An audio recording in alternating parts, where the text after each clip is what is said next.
Bonjour, aujourd'hui on part au Mexique avec ce roman d'Hubert Antoine, Les formes d'un soupir.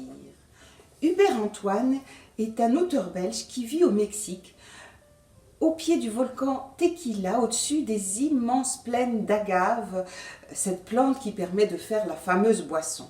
Et c'est peu dire que cet auteur adore ce pays qu'il a appris à connaître en profondeur.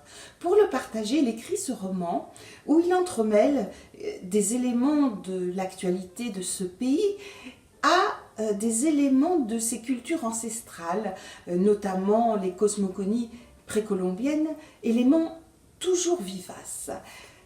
Ça commence, ce récit, lors d'événements qui ont réellement eu lieu en 2006 à Oaxaca, au cœur du pays, où la population s'est soulevée contre l'autoritarisme du gouverneur.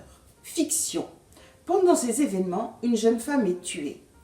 Un homme est là, Evo, qui est un chaman huichol de fort belle allure, et la jeune femme en a été d'ailleurs éprise, et c'était réciproque. Il recueille son dernier soupir qu'il insuffle dans une baudruche qu'il met à sa ceinture.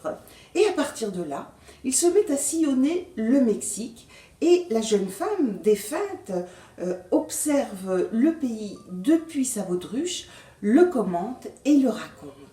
Et à travers ce récit, l'auteur nous fait découvrir ce pays, la beauté de ses paysages, de ses villes, le tempérament des habitants joyeux et en même temps dignes, extravertis, parfois cruels, nous dit-il.